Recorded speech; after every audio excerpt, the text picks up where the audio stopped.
ಆತ್ಮೀಯ H16 news ವೀಕ್ಷಕರು, ನಾನು ನಿಮ್ಮ MI ಅಥವಾ ಮಲ್ಲಪ್ಪ ಜ್ಯೋತಿ ಆತ್ಮೀಯರೇ, ಮತ್ತೆ BJPಯಲ್ಲಿ ಗದ್ದಲ ಯಾಕೋ ಏನೋ ಯಡಿಯೂರಪ್ಪನವರು ತಮ್ಮ ಮೇಲೆ ತಾವು ವಿಶ್ವಾಸ ಕಳ್ಕೊಂಡಿದ್ದಾರೆ ಅಂತ ಕಾಣ್ತಾ ಇದೆ. ಆ ರೀತಿಯಾಗಿ ರೆಬೆಲ್ಸ್ ಮತ್ತು ತಟಸ್ಥರು ಒಂದಾಗಿ ಯಡಿಯೂರಪ್ಪರನ್ನು ಈ ಸಲ ಸರಿಸಲೇಬೇಕು ಅನ್ನುವಂಥ ಹಂತಕ್ಕೆ ನಿಂತಿದ್ದರಿಂದಾಗೆ ಯಡಿಯೂರಪ್ಪ ಮತ್ತೆ ದೆಹಲಿಗೆ ಹಾರ್ತಾ ಇದ್ದಾರೇನೋ ಅನ್ನುವಂಥ ಮಾತುಗಳು ಕೇಳಿ ಬರ್ತಾ ಇದ್ದಾವೆ. ಜೊತೆಗೆ ಮಗನನ್ನು ಶತಾಯ ಮಾಡಿ ರಾಜ್ಯಾಧ್ಯಕ್ಷನಾಗಿ ಉಳಿಸಿಕೊಳ್ಳಲೇಬೇಕೆಂಬ ಹಠಕ್ಕೆ ಬಿದ್ದಂಥ ಯಡಿಯೂರಪ್ಪನವರು ದೆಹಲಿಗೆ ಹೈಕಮಾಂಡ್ ಭೇಟಿಯಾಗಲಿಕ್ಕೆ ಹೋಗ್ತಾ ಇದ್ದಾರೆ ಅನ್ನುವಂಥ ಸುದ್ದಿಗಳಿದ್ದಾವೆ.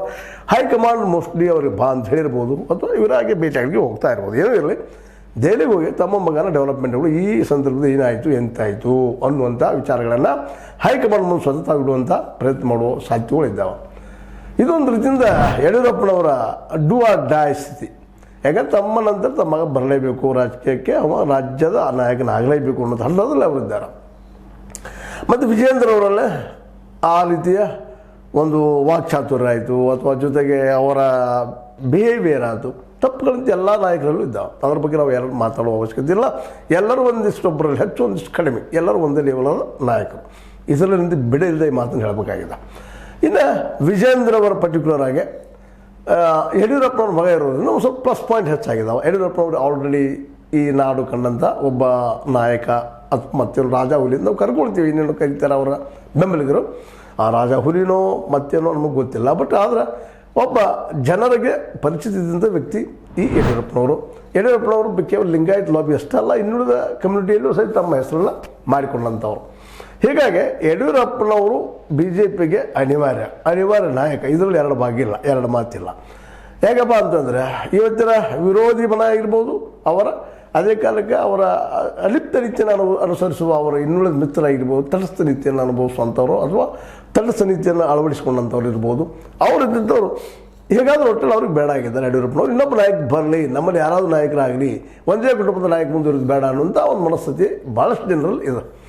ಹೀಗಾಗಿ ಯಡಿಯೂರಪ್ಪನ ವಿರೋಧಿಗಳು ಒಂದು ರೀತಿ ಒಬ್ಬರು ತಟಸ್ಥರು, ಇನ್ನೊಬ್ಬರು ವಿರೋಧಿಗಳು ಕುಡ್ಕೊಂಡು ಅವ್ರು ವಿರೋಧ ಮಾಡ್ತಾ ಇದ್ದಾರೆ. ಆದರೆ ಅವರೆಲ್ಲರಿಗೂ ಅವರು ಏನಪ್ಪ ಅಂತಂದ್ರೆ ಇಡೀ ರಾಜ್ಯದ ನಾಯಕತ್ವವನ್ನು ಯಡಿಯೂರಪ್ಪನ ಮಟ್ಟದಲ್ಲೇ ತೋರಿಸೋಂಥ ಒಬ್ಬ ನಾಯಕರು ಅವರು ಇಲ್ಲ ಅನ್ನೋದು ಮಾತ್ರ ಅಷ್ಟೇ ಸತ್ಯದ. ಇವತ್ತು ಬೊಮ್ಮಾಯಿಯವರಾಗಿರ್ಬೋದು, ಬೊಮ್ಮಾಯಿಯವರಾದರೂ ಸಹಿತ ಯಡಿಯೂರಪ್ಪನವ್ರು ತಂದಂಥವರಾಗಿದ್ದಾರೆ. ಅವರು ಮೂಲತಃ ನಿಮ್ಗೆ ಗೊತ್ತ ಜನತಾ ದಳದಲ್ಲಿದ್ದಂಥವ್ರು. ಅದರ ಜೊತೆಗೆ ನಮ್ಮ ಯಾರು ಸದಾನಂದ ಗೌಡರು, ಅವರು ಕೇವಲ ದಕ್ಷಿಣ ಕರ್ನಾಟಕ ಸೀಮಿತ ಆದಂಥವರು, ಮಂಗಳೂರು ಏರಿಯಾದಲ್ಲ. ಅದು ಮೂಲತಃ ಪೂರ್ತಿ ಗೌಡರು ಅಲ್ಲ, ಒಂದು ಅವರಲ್ಲಿ ಬರ್ತಿದ್ದು ಸಣ್ಣ ಗೌಡರ ಸಮುದಾಯಕ್ಕೆ ಸೇರಿದಂಥವರು. ಹೀಗೆ ಇನ್ನುಳಿದವರು ಯಾರಪ್ಪ ನಾಯಕರು ಉತ್ತರ ಕರ್ನಾಟಕದಲ್ಲಿ ಜಿಗ್ಜಿನ್ಗೆ ಅಂತಿದ್ದಾರೆ, ಅವರು ಇನ್ನೊಂದು ಪಕ್ಷದಿಂದ ಬಂದಂಥವರು. ಇವ್ರು ಯಾರು ಒಂದು ಯಡಿಯೂರಪ್ಪನ ಮಟ್ಟಕ್ಕೆ ಬಂದಿರುವಂಥವ್ರಲ್ಲ. ನಿರಾಣಿ ಆಗಿರ್ಬೋದು, ಮತ್ತೇನೋ ಆಗಿರ್ಬೋದು, ಇನ್ನೊಬ್ಬರು ಹೆಸರಾಗಿರ್ಬೋದು, ಇವರು ಸಹಿತ ಯಡಿಯೂರಪ್ಪನ ಸಮೀಪಕ್ಕೆ ಬರಲಾರದಂಥ ಸ್ಥಿತಿಯಲ್ಲಿ ಇರುತ್ತಿರುವಂಥ ನಾಯಕರು. ಹೀಗಾಗಿ ಇವರನ್ನು ಎದುರಿಸೋರು ಯಾರು? ಮತ್ತು ನಿರ್ಧಾರದ ಬಗ್ಗೆ ಒಂದು ಮಾತು ಮಾತಾಡಬೇಕಾಗಿದೆ. ಈಗಾಗಲೇ ಉಚ್ಚಾಟನೆಗೊಂಡಿದ್ದಾರೆ ಅವರು. ಅವರನ್ನು ತರಬೇಕು ಅನ್ನೋದು ಭಿನ್ನ ಬಣದ ಒಂದು ಸ್ಪಷ್ಟ ಒಂದು ಅಭಿಪ್ರಾಯ. ಆದರೆ ಅವ್ರನ್ನ ತರೋದು ಎಷ್ಟು ಕಷ್ಟ ಅನ್ನೋದು ಅವ್ರಿಗೆ ಗೊತ್ತಾಗಿದೆ. ಯಾಕಂದರೆ ಅವ್ರ ನಾಲಿಗೆ ಅವ್ರನ್ನ ಈಗಾಗಲೇ ಸಾಕಷ್ಟು ಪಾತಾಳಕ್ಕೆ ಓದ್ಬಿಟ್ಟಿದೆ. ಈಗ ಅಂದರೆ ಪಕ್ಷದಲ್ಲೂ ಇಲ್ಲ, ಮತ್ತೊಂದು ಇಲ್ಲ. ಇದೆಲ್ಲ ಸ್ಥಿತಿ ಇದ್ದಾಗಲೂ ಸಹಿತ ಯಡಿಯೂರಪ್ಪನವ್ರಿಗೆ ಯಾಕೋ ಅವ್ರಿಗೂ ತಮ್ಮ ಮೇಲೆ ತಮಗೆ ವಿಶ್ವಾಸ ಕಡಿಮೆ ಆಗ್ತದೋ ಏನೋ, ಅಥವಾ ಅವ್ರಿಗೆ ಭಯ ಆಗಿರ್ಬೋದು.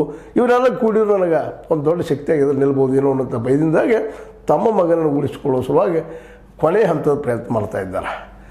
ಒಂದು ವೇಳೆ ಇದರಲ್ಲಿ ಯಶಸ್ವಿ ಆದರೆ ಒಂದು ಪಕ್ಷ BJP ಇಲ್ಲೇ ಕರ್ನಾಟಕದಲ್ಲಿ ಹಿಂದಿನ ರೆಕಾರ್ಡು ಅಂದರೆ ಈಗಾಗಲೇ 80-90 ಒಮ್ಮೆ 105 ಸೀಟ್ಗಳು ಆರಿಸಿದ್ದೇನಪ್ಪ ನಮಗಿದ್ದಂಗೆ ಆ ಪ್ರಮಾಣದ ಎಡಬಲದಲ್ಲಿ ಒಂದು ಪಕ್ಷ ಬೆಳೆದು ನಿಲ್ಬೋದು ಅಂತ. 113 ಇವತ್ತು ದಿವಸದ ಮೂಡ್ತದೆ ಅಂತ ಹೇಳುವ ಸಾಧ್ಯತೆಗಳಿಲ್ಲ BJP ಬದಲಾಗಿ. ಯಾಕಂತಂದರೆ ಸಿದ್ದರಾಮಯ್ಯನವ್ರು ಈಗಾಗಲೇ ಗ್ಯಾರಂಟಿಯಿಂದ ಆಗಿರ್ಬೋದು, ಇನ್ನುಳಿದ ಒಂದು ಕೆಲಸಗಳಿಂದ ಆಗಿರ್ಬೋದು ಟೀಕೆ ಮಾಡಿ ಸಾಕಷ್ಟು ಇಲ್ಲಂತಲ್ಲ ದೋಷಗಳಿದ್ದಾವೆ. ಅದರಲ್ಲೇ ಜನಮನ್ನದಲ್ಲಿ ನಮ್ಮ ಯಡಿಯೂರಪ್ಪನಿಗೂ ಒಂದಿಷ್ಟು ಮೇಲ್ ಹಂತದಲ್ಲಿದ್ದಾರೆ ಅವರು, ಅಷ್ಟು ಸತ್ಯದ. ಜೊತೆಗೆ ಈ BJPಯಲ್ಲೇ ಆ ಮಟ್ಟದ ನಾಯಕರು ಯಡಿಯೂರಪ್ಪನವ್ರನ್ನ ಬಿಟ್ಟು ಕೊಟ್ಟರೆ ಏನಾಯಿತು ಅನ್ನೋದು ಒಂದು ಭಯ ಮಾತ್ರ ಹೈಕಮಾಂಡ್ಗೂ ಇವತ್ತಿಗೂ ಅದ. ಅದಕ್ಕಾಗಿ ಹೈಕಮಾಂಡ್ ಇದ್ದಿದ್ದು ಕೊನೆಗೆ ಯತ್ನ ಹಾಕಿದ್ದು ನೋಡಿದ್ದೀವಿ ನಾವು. ಜೊತೆಗೀಗ ಈ ವಿರೋಧಿ ಮತ್ತು ತಟಸ್ಥ ಬಲ ಒಂದಾದರೆ ಶಕ್ತಿ ಹೆಚ್ಚಾಗ್ತದೇನೋ ಅನ್ನುವಂಥ ಭಯ ಯಡಿಯೂರಪ್ಪನ ಮನದಲ್ಲಿ ಇದ್ದಿದ್ದರಿಂದಾಗಿ ಅವರು ಫ್ಲೈಟ್ ಹತ್ತು ಲೆಕ್ಕ ಹಾಕಿದ್ದಾರೆ. ಈ ವಾರದಲ್ಲಿ ಮೋಸ್ಟ್ಲಿ ಡಿಸಿಷನ್ ಆಗುವಂಥ ಸಂದರ್ಭ. ಈ ಸಂದರ್ಭದಲ್ಲಿ ತಮ್ಮ ಮಗಳ ಸಾಧನೆ, ತಮ್ಮ ಪ್ರಭಾವ ಇದೆಲ್ಲನೂ ಹೈಕಮಾಂಡಿಗೆ ಮತ್ತೊಮ್ಮೆ ಮನವರಿಕೆ ಮಾಡುವಂಥದ್ದು ಮತ್ತೊಂದೇಳಿ ನಮ್ಮನ್ನು ಬಿಟ್ಟರೆ ನನ್ನ ಮಗ ಕೊಡದೇ ಇದ್ದರೆ ನಾನು ಸರಿಯಾಗಿ ನಿಮ್ಮ ವರ್ಕ್ ಮಾಡ್ಲಿಕ್ಕೆ ಹೋಗೋದಿಲ್ಲ, ಬಿ ಜೆ ಪಿಯಿಂದ ತೋರಿದ ಬೇರೆ ಕಡೆ ನನಗೆ ಅದು ಹೈಡ್ತೀನಿ ಅಂತ ಒಂದು ಎಚ್ಚರಿಕೆ ಕೊಡೋದು ಇರ್ಬೋದಿಲ್ಲ ಅಂತ ಹೇಳಲಿಕ್ಕೆ ಆಗೋದಿಲ್ಲ ಅದು. ಯಾಕಂದ್ರೆ ಈಗ ಅದರಿಂದ ಪೆಟ್ಟು ತಿಂದದ್ದು ಹೈಕಮಾಂಡ್. ಹಿಂದಿನ ಎಲೆಕ್ಷನ್ದಲ್ಲಿ ವಿಧಾನಸಭಾ ಚುನಾವಣೆಯಲ್ಲೇ 66 ಸೀಟಿಗೆ ಬಂದು ನಿಂತಿದ್ದು ಯಡಿಯೂರಪ್ಪನವ್ರನ್ನ ನಿರ್ಲಕ್ಷ್ಯ ಮಾಡಿದ್ರಿಂದನೂ ಎಲ್ಲರಿಗೂ ಗೊತ್ತಿರುವಂಥ ಸತ್ಯ ಆಗಿದೆ. ಹೀಗಾಗಿ ಹೈಕಮಾಂಡ್ಗೂ ಇದು ಕಬ್ಬಿಣದ ಕಳರೆ. ಯಡಿಯೂರಪ್ಪನವರ ಮಗನನ್ನು ಬದುಕಿ ಸರಿಸಬೇಕೋ ಬೇಡವೋ ಅನ್ನುವಂಥದ್ದು. ಯಾಕಂತಂದ್ರೆ ಇಲ್ಲಿದ್ದಂಥವ್ರು ಯಾರೂ ಯಡಿಯೂರಪ್ಪನಂಥ ನಾಯಕತ್ವವನ್ನು ಹೊಂದಿದವರು ಯಾರೂ ಇಲ್ಲ ಅನ್ನೋದು ಒಂದು ದೊಡ್ಡ ಕೊರತೆ ಈ ಬೆನ್ನರಲ್ಲಿ ಮತ್ತು ತಟಸ್ಥ ಗುಂಪಿನಲ್ಲೇ. ಆದ್ದರಿಂದ ಏನಾಗಿದೆಪ್ಪ ಅಂದರೆ ಇವತ್ತು ಒಂದು ರೀತಿಯಿಂದ ಈ ಬನಕ್ಕೂ ಭಯ ಅದ. ವಿಜಯೇಂದ್ರ ಮುಂದುವರೆದ್ರೆ ಅವ್ರ ಸಂತತಿ ಮುಂದುವರಿತಾ ಹೋಗ್ತದೆ. ಅವ್ರಂತರ ಅವರು ನಮ್ಮ ಮುಕ್ತಿ ಇಲ್ಲ, ಕರ್ನಾಟಕದಲ್ಲಿ ಬೇರೆ ನಾಯಕರು ಮುಖ್ಯಮಂತ್ರಿ ಆಗೋದು ಚಾನ್ಸಸ್ ಇಲ್ಲ ಅನ್ನೋ ಭಯ ಅವ್ರಲ್ಲಿ ಕಾಡ್ತದೆ. ಅದು ಅಷ್ಟು ಸತ್ಯದ ಇಲ್ಲಂತಲ್ಲ. ಹೀಗಾಗಿ ಯಡಿಯೂರಪ್ಪನವ್ರಿಗೆ ಈ ಕೊನೆ ಹಂತದ ಒಂದು ಯುದ್ಧ ಇದ್ದಂಗೆ ಇದು. ಈ ಯುದ್ಧದಲ್ಲಿ ಗೆಲ್ತಾರೋ ಸೋಲ್ತಾರೋ ಅದು ಬೇರೆ ಮಾತು. ಏನಾಗಲಿ, ಯಡಿಯೂರಪ್ಪನವರು ತಮ್ಮ ಮಗನನ್ನು ರಾಜ್ಯಾಧ್ಯಕ್ಷನನ್ನು ಆಗಿ ಮಾಡಿಕೊಂಡು ಬರೋದ್ರಲ್ಲಿ ಯಶಸ್ವಿ ಆಗ್ತಾರೆ ಅನ್ನೋದು ಭಾಳಷ್ಟು ಜನರ ಅಭಿಪ್ರಾಯ. ಆದರೂ ಸಪೋಸ್ ಒಂದು ವೇಳೆ ಏನಾದರೂ ಆಗಲಿಲ್ಲ ಅಂದರೆ ತೊಂದರೆಗಳು ಮಾತ್ರ ಬಿ ಜೆ ಪಿ ಕಟ್ಟಿಟ್ಟು ಬುತ್ತಿ ಅನ್ನೋದ್ರಲ್ಲಿ ಎರಡು ಮಾತಿಲ್ಲ. ಯಾಕಪ್ಪ ಅಂತಂದ್ರೆ ಯಡಿಯೂರಪ್ಪನವರು ನಿಶ್ಚಿತವಾಗಿಯೂ ಪಾರ್ಟಿ ಸಪೋರ್ಟಿಗೆ ನಿಲ್ಲುವಂಥ ಮನುಷ್ಯರಲ್ಲ ಅನ್ನೋದು ಈಗ ನಾವು ಹಿಂದಿನ ಒಂದು ಚುನಾವಣೆಯಲ್ಲಿ ನೋಡಿದ್ದೀವಿ. ಇವ್ರು ಬದಿಗೆ ಸರಿಸಿದಾಗ ಅವ್ರು ಬದಿಗೆ ಸರಿದ್ಬಿಟ್ರು, ಅದರಿಂದ ಏನಾಯಿತು ಗೊತ್ತದ. ಹೀಗಾಗಿ ಯಡಿಯೂರಪ್ಪನವರು ನಿಶ್ಚಿತವಾಗಿ ಪಕ್ಷ ವಿರೋಧಿ ಕೆಲಸ ಮಾಡೋರನ್ನ, ಅದ್ರ ಜೊತೆಗೆ ತಮ್ಮ ಅಧಿಕಾರ ಇರೋದು ತಮ್ಮ ಜೊತೆಗಾರರೂ ಇಲ್ಲ, ನನಗಿಲ್ಲ ಇನ್ನೊಬ್ರಿಗೂ ಇಲ್ಲ ಅನ್ನೋ ಮನೋಸ್ಥಿತಿಯವರು ಇದ್ದಾರೆ ಅವರು. ಹೀಗಾಗಿ ಬಿ ಜೆ ಪಿಗೆ ಮಾತ್ರ 2028 ಚುನಾವಣೆ ನಿಶ್ಚಿತವಾಗಿ ಕಬ್ಬಿಣದ ಕಡಲೆ ಆಗಬಹುದೇನೋ ಅನ್ನುವಂಥ ಮಾತುಗಳು ಕೇಳಿ ಬರ್ತಾ ಇದ್ದಾವೆ.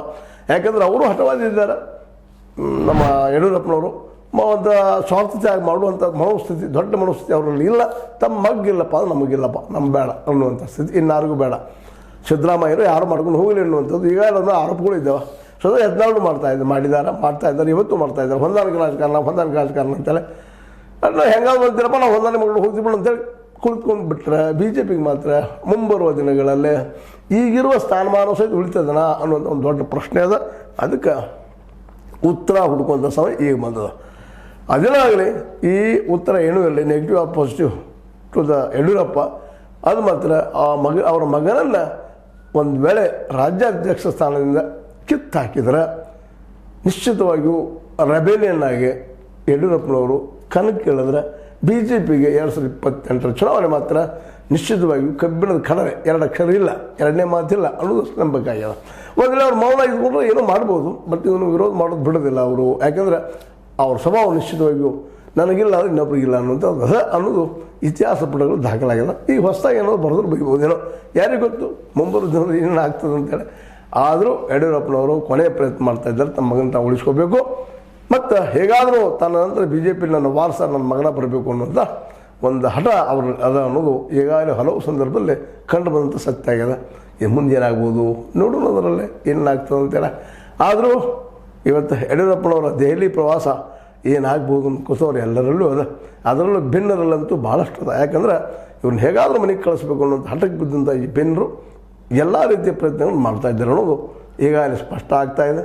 ಜೊತೆಗೆ ಅವ್ರ ಒಗ್ಗಟ್ಟಿನಿಂದ ನಾವು ಪ್ರಯತ್ನ ಮಾಡ್ತಾಯಿದ್ದೀವಿ ಅನ್ನೋಂಥ ಈ ಗೋಕಾವಿಯ ಲಕ್ಷ್ಮೀದೇವಿಯ ಜಾತ್ರೆಯಲ್ಲಿ ಅವರು ಇಲ್ಲಿ ಬಂದು ಭೇಟಿಯಾಗಿ ಹೋಗಿದ್ದು, ರಮೇಶ್ ಜಾರಕಿಹೊಳಿ ಭೇಟಿಯಾಗಿದ್ದು, ಇಲ್ಲಿ ಮೀಟಿಂಗ್ ಮಾಡಿದ್ದು ಈಗಾಗಲೇ ಎಲ್ಲರೂ ಜನನಿಂದವಾದ ವಿಷಯವಾಗಿದೆ ಅಂತ ಹೇಳ್ತಾ.